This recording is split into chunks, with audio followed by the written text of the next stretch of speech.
when we did our major move this last time, we got rid of a lot of old past due kind of textbooks and stuff. So that was another demolishment. And we still haven't got all our bookshelves up. So we still have, I would say, several boxes to go. And all my art books aren't up. What can I say? They're in my studio. So And good morning, everyone. I'd like to welcome you to another live Xanadu Gallery online critique group session. Today is Wednesday, February 2nd. We're into February already, hard to believe, but it's good to be here with you on a Wednesday morning and to be able to look at another of our members' work. And I am excited to welcome Joanne Guthrie. Joanne does not have video going. She's going to be a black square on your screen this morning. So I'm going to throw up an image real quick so that we at least have a sense, and this is kind of an action shot, Joanne, and we're going to look forward to seeing your work and talking about the creative process. But if we can, Joanne, let's start by talking a little bit about your background and origins and how you came to create art. Good morning, Joanne. Hello, thank you for having me. All right, so I am a welder and I've been welding for the last 20 years. I started welding because I knew I wanted to use it as one of my mediums in my artwork. So I did get distracted for 20 years, but now I'm finally We've all been distracted in that way, I think, many of us, yes. Yes. So right now I'm doing metalworks as well as mixed media. So in my mixed media work, I have been experimenting with using homemade organic materials. For example, I use inks from berries, I burn my own charcoal, and I make my own paper. And then within my metalworks, I have been really exploring the geometric shapes of the material and really embracing the rawness and the imperfections of the metal. And really so where does your creativity come from? Tell us a little bit about where you're from and how you came to be inspired to create art. Really, it just comes to me. I look around. I'm trying to be more observant on what's around and really embrace like what I want to talk about in my work. So mostly I've been concentrating on the natural, nature, connecting with nature. So I do a lot of birds as well as abstract kind of pieces. So like, for example, I did a whole metal series of the 4 elements. And we might have detected just a little bit of an accent from north of the border. Hold on, there we go. You are from Canada, is that correct? That's right. And what part? I'm from St. Albert, Alberta. And so plenty of nature and inspiration to draw from in terms of finding the genesis for your work. Yes, and I really started going organic because as a welder, I worked a lot in the oil and gas industry, and I work at a lot of refineries. I still do at this time. I work part-time as a contractor doing some refinery work, but I really it wasn't in lining with my values, and I just really wanted to start making really using organic materials and just really going natural. So okay, I've changed a lot in my own life as well as I wanted to reflect in my life as well as in my artwork. So let's jump in and take a look at your work and maybe just walk us through a little bit and tell us about both process and kind of how you think about composition and what you're striving to achieve in your work. So in these pieces, I really wanted to work with like minimalism in it, like trying to use the least amount of lines, but yet there's still a lot going on with the homemade paper. But I just really wanted the art piece to just like even one line just really speaks to the whole piece, right? Yes, minimalism. I really like just the shape of metal that you can just like bend and twist it into just so many interesting ways. Yeah, these are a lot of discarded pieces. So in my work, my metal work, I do a lot of commissions. So when I do my commissions, I do, I buy the material, and then these are all the cutoffs and stuff. So I don't waste anything in my shop at all. So everything's used. These are the inks. These are berry inks. So in there, you'll see raspberry, which is the blue, and then you'll see cherries, as well as Saskatoons and raspberries. And then this one here is part of the 4 elements. This one is fire. So it's made with pretty much raw material, but I used salt to rust it, and I kept like the salt still on it. So it's very textured, that one. And then we have just a couple of kind of images that are showing us the work from different angles. And of course, we're going to have, I think, some interesting conversation about the range of your work and talk about a presentation more. But that kind of gives us a little bit of an overview of some of the different pieces that you're creating. And as we are oft wont to do here, I want to start by talking a little bit and inviting members of the group to come in and comment about general reactions to your work and about the consistency that they're seeing in the work and of course, any questions that they might have for you. And I'm going to start with a couple of submissions that came in via email, and I think this will be a good way to get the conversation started. Gordon, who's from California, said the 3 representational pieces are executed quite well. The sculptural pieces seem to be executed well, but I have more of a problem relating to them as art. Since the artist is signing up for the critique, she's moving in the right direction considering the input of the viewer, in addition to her personal reasons for making the pieces. And then I'm going to jump to another one from Brenda, and almost the exact counter to the previous. I love your sculptural work. Simple yet still interesting. Autumn, Redemption, Reliance are very interesting. Same concept, simple but interesting. I like the simplicity of both.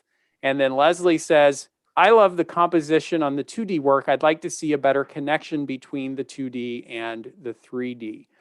And so with that kind of as a jumping off point, I'd like to invite the members of the group to hop in and share some comments on your reaction to the work and what you're seeing in terms of the consistency of the work and how the different pieces might work together or might be challenging to bring together. And so I'll look for a volunteer. If you throw a hand up in front of the camera or click on the hand icon, I'll be able to pull you in. And if I don't get volunteers, I will volunteer you. Jim, let's start with you. What is your reaction to Joanne's work and what feedback would you give her? Well, I really like what I'm seeing here. I appreciate artists that, and I like to do this myself, is you work with the things on the peripheral. It's not necessarily going to be the paint tray you're looking at and you're using your brushes. I love that one where she has the looks like a sanding disc and all the things that would normally be discarded. It's not truly a ready-made, but it's all the peripheral things. Then she puts them together, organizes them in a very appealing, way. Her design capabilities are really quite nice. I like this type of thing that I'm looking at right now. And those are outstanding. The figure work. The one I'm not really nuts about is the embroidery on the. I'm assuming it's her homemade paper. She's making paper, so she really covers a lot of bases.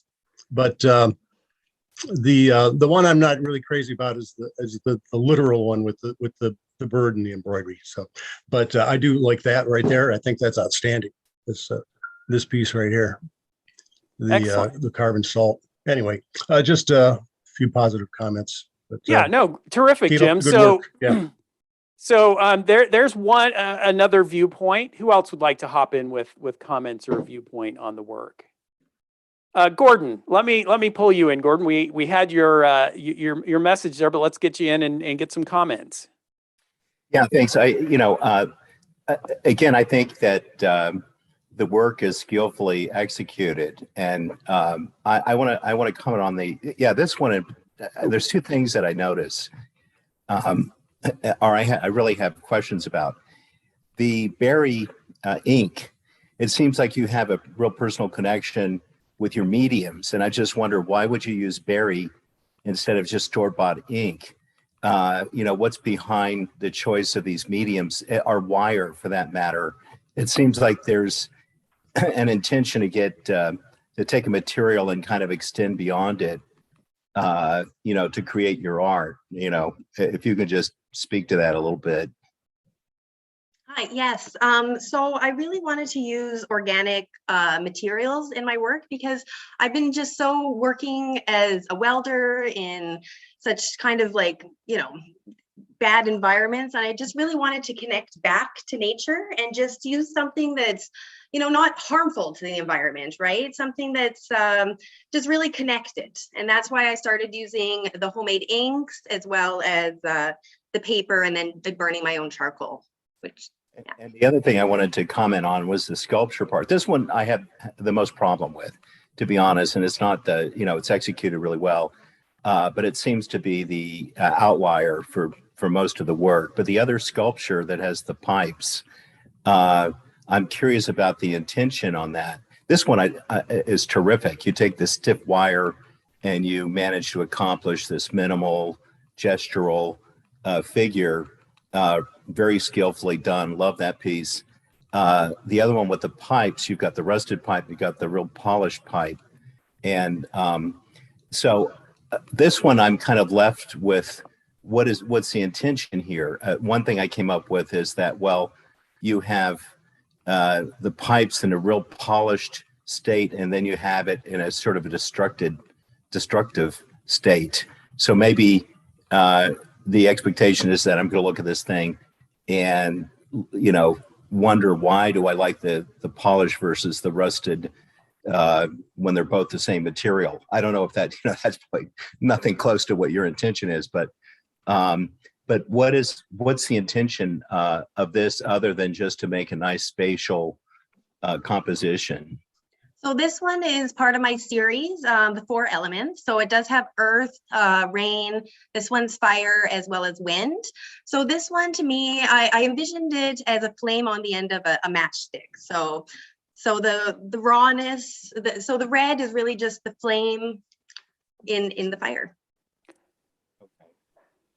Good. Yeah. So I think we're seeing already some of the questions that are raised as we see these pieces. And I was excited when I saw Joanne's submission of these 5 pieces, because I think this is a great jumping off point to have a discussion about artwork that shows some real variety, right? We're often here talking about the importance of consistency and thinking about creating a very tightly interwoven body of work. And in these 5 pieces that we have as samples, we're seeing quite a range, both in terms of subject matter, certainly in terms of the media that are being used. And so it raises a bunch of questions, right? Could this work show together and be understood as being a consistent body of work? And I wonder how you all would respond to that as you look at these pieces. Gay, let me pull you in. We featured Gay last week, and so we'll give Gay a chance to comment today.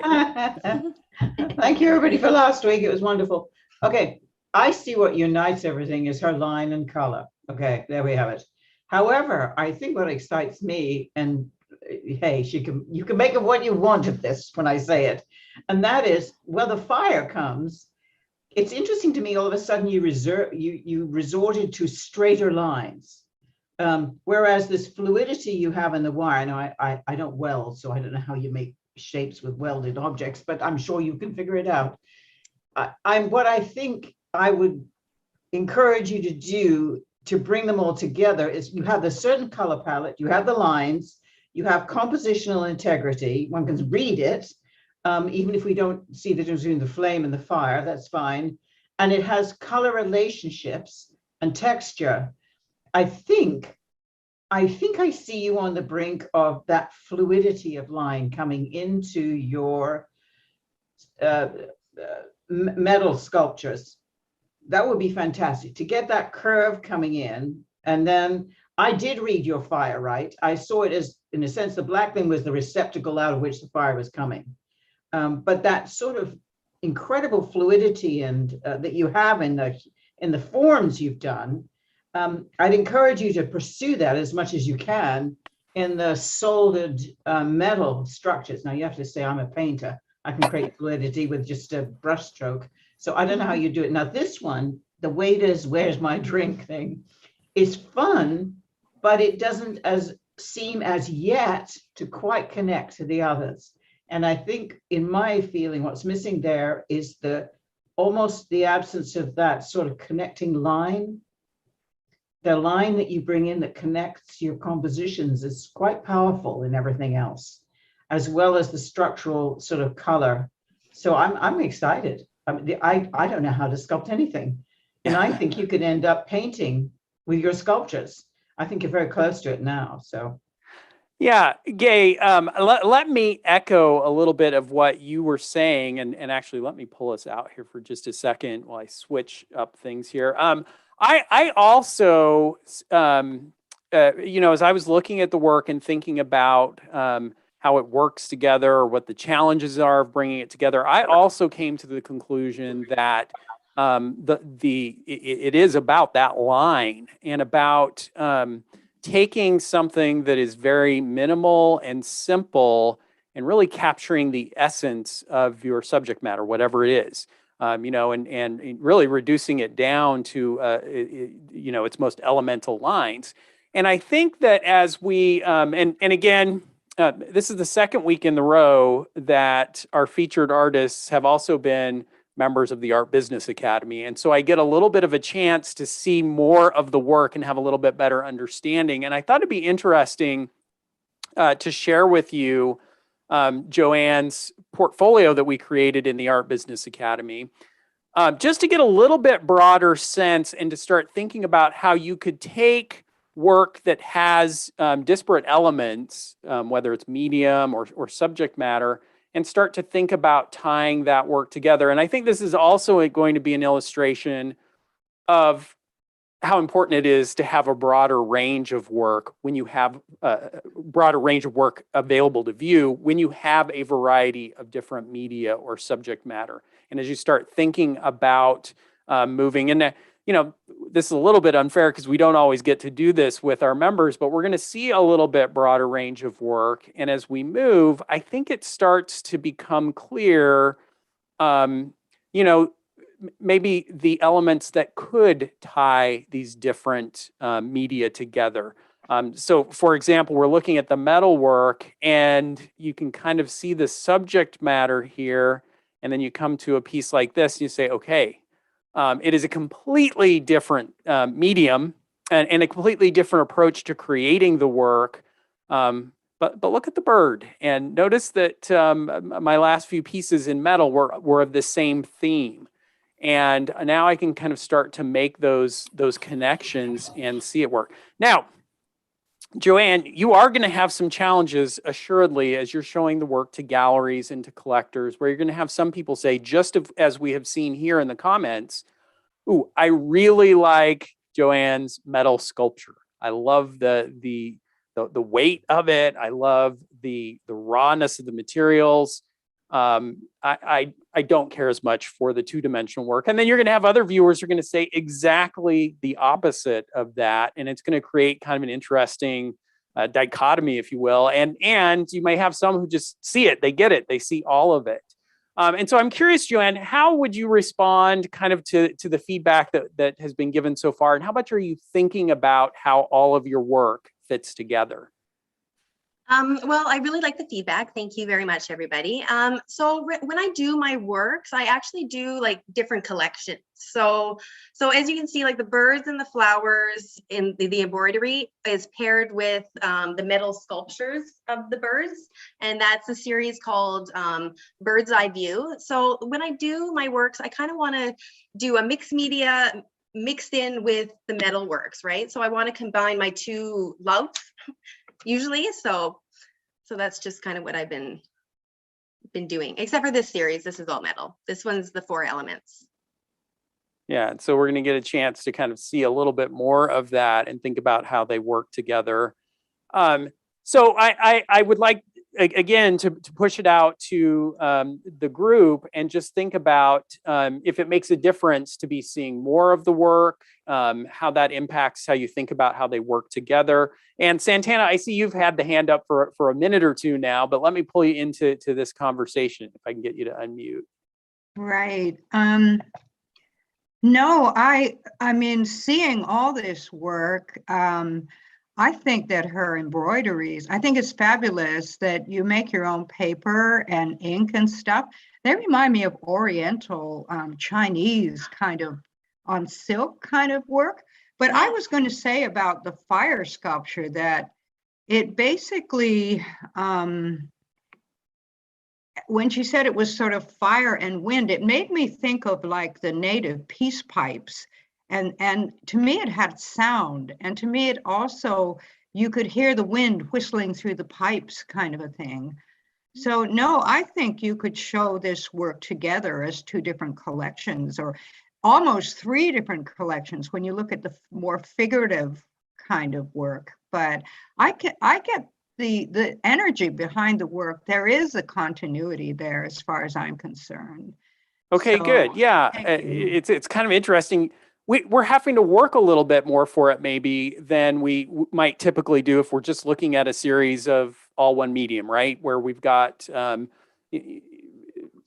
abstract painting or landscape watercolor or figurative pastels. We're having to kind of think a little bit, and it's kind of fun to have that opportunity to do that. Other comments as we've seen more of the work. Just real quick, that's a beautiful piece, that one that you just scrolled by.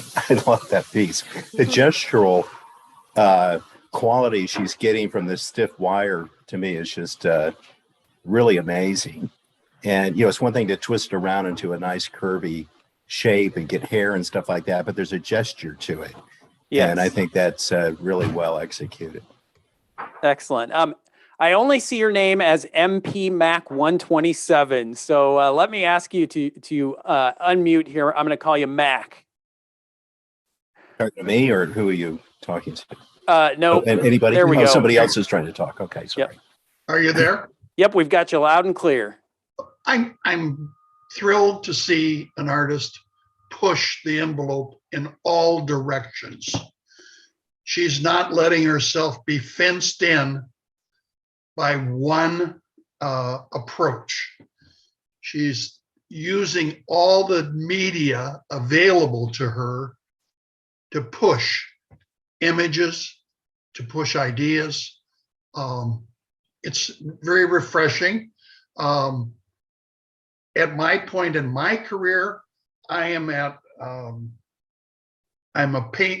painter primarily. I'm in a gallery with oil paintings, and I'm a photorealist, and I approach it. I had the luck and privilege of having Ralph Goines as my department chairman when I first taught art in a high school. Wow. Yeah, I'm really blessed and lucky, and like Ralph's work, I have gone on to pursue the photorealism. My sculptural work is 180 degrees. It throws people because it's organic and shapes and forms in bronze. It's just a total different world. And I will be working with you, Jason, to get a PDF together, and then you can tell me what you think. Good. Well, yeah, and so I would imagine, and again, I'm coming at this not as an artist. I'm a gallery owner and I get to enjoy a lot of art, but I'm not a creator myself. I can't help but think, though, that as an artist, you might feel just a little bit envious of Joanne and the liberty that she gets to take in creating all these different kinds of work. To a certain extent, it's almost natural that as an artist begins exploring and begins finding her or his own voice, that there is going to want to be this kind of exploration of media and subject matter and doing different directions. And over time, it's going to start to get tied together.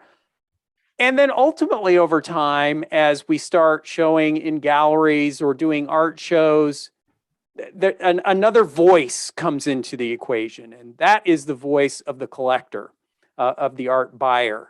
And it is almost inevitable that as you are, showing your work and putting it up for sale and people are responding to it, it's almost inevitable that one direction or another is going to start to get more preference. That maybe collectors really respond to work like this with the lines and they love it because they've never seen anything quite like it and they love the simplicity, or maybe it's the sculpture. But what ends up happening is that as an artist, and I welcome disagreement here, but what might end up happening is that you start to get that feeling that you're getting pulled in a direction by your collectors. That they want more of this kind of subject matter. I better feed it to them, and that's going to take away from the time that I have available to me to create other imagery. And I wonder, Joanne, if you can maybe comment on that. Are you showing your work? Are you starting to get a little bit of a sense of what people are drawn to? How is that playing into your decision in terms of what you're creating? So I'm not showing in any galleries right now, except for I do rent a space at a local run artist studio in St. Albert where I just started displaying it. So I have had a lot of people interested in my work. I haven't signed any contracts yet or anything like that. So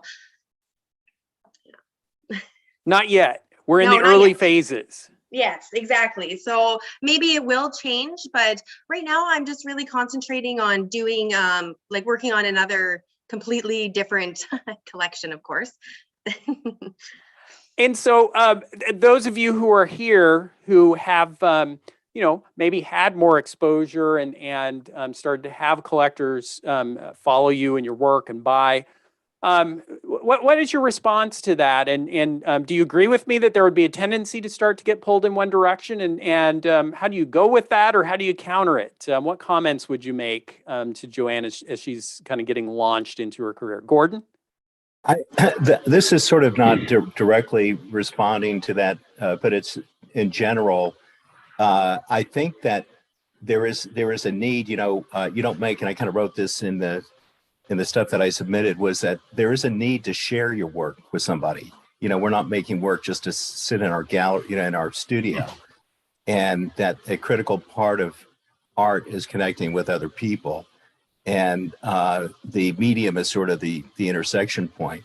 And so for myself, I look at my creative process as including the viewer, and as such that I don't, if I'm just doing this for myself in my own studio, and I only have myself to contend with, the work's going to be boring.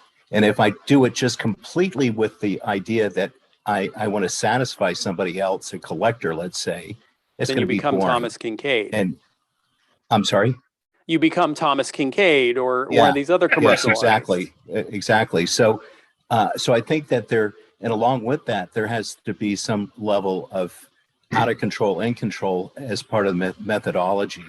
And when it comes back and it excites you, you're doing the right thing. But without that, I appreciate the fact that the artists are coming here to this public, forum to give feedback, because that's critical. And I know with myself, when I would get feedback or criticism, the stuff that used to hurt the most would be the stuff that I would go back and I would be really, vulnerable and not like it. And then suddenly I would be changing that part of my artwork, and my artwork would be so much better as a result of it. So it's stuff I wouldn't see myself, or I couldn't see myself because I was so in love with my work or whatever, that I needed some outside viewer to come in and look at, to really allow me to develop that work and progress that work. So that's my statement about it. I think it's important. No, and getting the edges knocked off can be painful, right? It can feel, it's easy to take critique as criticism, but so important to have that feedback. Jim, let me pull you in again. Just a quick question for Joanne. I'm just curious as to the time period in which you've created what look like three pretty different approaches. You can tie them all together, but have these all been done within a year of each other or over a decade? I mean, how long have you been Great working question. in these variety of techniques that you use? Okay, so it's been over about 3 years. So I started first with the 4 elements, and then I started doing the inks and stuff, and that was my Underneath It All series. And then I went into the bird's eye view, and that's where I've done all the bird sculptures as well as the embroidery. Oh, very interesting. Thank you. Yeah, and so kind of interesting and would kind of make sense that you would have started with the welding and something that you are so familiar with, and then kind of be growing and changing out of that. Are you still doing a lot of the sculptural work? Yes, I am. Yeah. So I have been, I've been working more on the bugs because I actually have a show coming up that's going to be featuring the bird's eye view. And I've sold a couple of those bug sculptures. So I need something again to show. So I'll be doing a couple more bug sculptures and I need to make the stands for the birds. So yeah. So I have a And lot to do. talk, Joanne, a little bit about how, and this was a question that you raised in your submission, and I think I got a number of comments on this. Talk about how you've arrived at how to value your work, how to price the work. And let me just bring up a few. That's something simple, just mostly like length time width, and then and with the sculptures, it's kind of the same thing. And then I just on really how long it takes and stuff. So it's still been a challenge, but I've been managing to sell everything at the price. So, and then actually I kind of every year I kind of make it go up a little bit. Yeah. So I would love to get those of you who are here in the group, I'd love to get your feedback on Joanne's pricing. How do you feel her pricing aligns with the work that she's creating?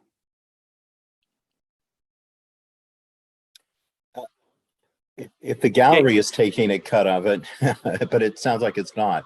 If it's being sold for price, I think they're reasonable prices. There's a whole different, and of course you being a gallery owner understand this, that if you're taking your work to a gallery that's established and they bring in their clients, they're taking a lot of overhead off of that, and they're setting a price point. And that really works for them. If you're selling by yourself, it's a whole different thing. And if you don't have the same reputation or whatever, then it's how many people are going to go out there and just buy for because they really appreciate the aesthetic of it. You have to factor that in. Where the venue is, I guess, is what I'm saying, where you sell it, and that influences it. No, you raised some really interesting points. And one of the most common questions I hear from artists is, what is my art worth? And the underlying question there is this artist is looking for the objective value of their work. And I have to respond, and Gordon, you put it very well, that's just not a concept I understand, or that really, in my experience, exists. There is a question of where is the work being seen, who is seeing it, what's the other work that surrounds it and the value of that work. And so there are all these variables that are going to come into play as you're starting to think about your pricing. You have to start somewhere. And certainly kind of looking around you, if you're showing locally, looking at how other artists are pricing their work, it's inevitable that you'll start there. But as you start to expand, other calculations come into play. Gay, your response to Joanne's pricing? I was looking at them and I just think they're slightly underpriced. Really, I say slightly because it's still hard for me to get my head around how you price a sculpture, but I leave that in your hands, Jason. Yeah. So I'm looking at this one here. The compassionate, whatever it is. 450 is not really very much for something like that. I'm so sorry. I learned the hard way doing this with Jason, so blame Jason, everybody. Yeah. But I do think that the other thing that I found is, and I'll have a show in the local county art association next year, is that my work is way priced differently from everyone else's, really, except for a handful. I'm in another world, but then you're making your price structure for where you want to go as well as where you've been, is Yeah. how I think, anyway. Yeah, no, excellent points. And just by, let me pull us back out to the group here. By show of hands, anyone here, just throw your hand up in front of your camera. Anyone feel like Joanne is overpricing her work? What? No, not a single person. Anyone who feels like that it might be slightly undervalued or even significantly undervalued. All the hands go up, right?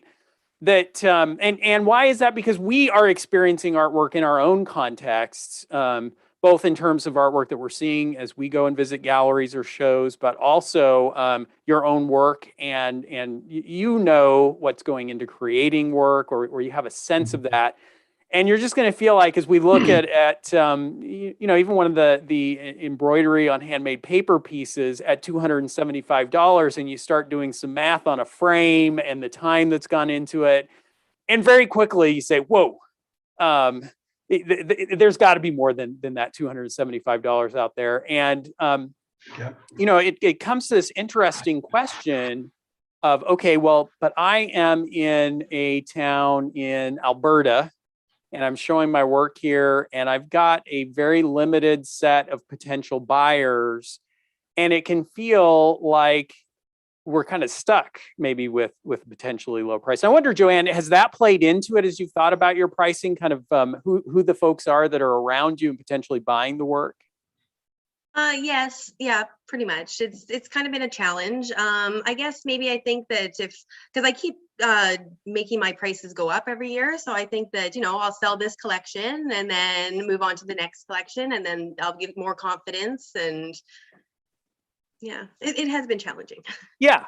And that's a very, that definitely is a reasonable approach. If you're thinking about classic economic theory, what you're doing is working to create demand for the work, right? You've already started establishing a supply of work by being in the studio, working and creating, and now you're going out and finding a market and looking for folks who are going to respond to that work and start buying it, and will create demand. And as that demand increases, the natural response over time is to start to raise the value of the work.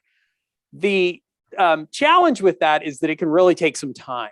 And to a certain extent, most of the time as I'm working with artists, I'm saying, let's jump over that a little bit. Let's think about, instead of staying in my local market and slowly building my prices in a following, let's consider reaching out to the broader art market and finding venues that will justify significantly higher price points.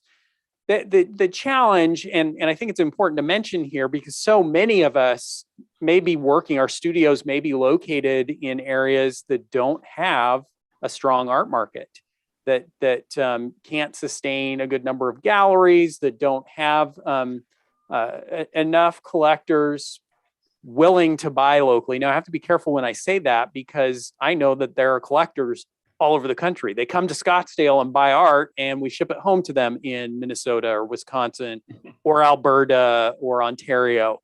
We're shipping artwork all over all over North America and all over the world, and there are buyers in every little town. But sometimes it's hard to get them to come out and spend locally. And so, with that in mind, my concern with low prices, no matter where you are, is that there's a certain market segment that you might be trying to cater to that ultimately isn't going to respond no matter how low the prices are. That, if I'm kind of working to increase my volume by keeping my prices low, it could be just that I have buyers that are not going to respond in volume enough to really sustain my business as an artist. And so in most cases, I'm going to be encouraging artists to think broadly. Get out of, if your local area can't support higher prices, let's think about reaching into other markets, and let's choose the market by the price that we would like to see for our work. And so it'd be very easy for me to, let's do this. Let's hop back over to this piece. As I look at a piece like this, 13 by 17 framed, handcrafted, highly, I feel engaging. And I just have to throw it out here. This is one of my favorite pieces of the work that I've seen.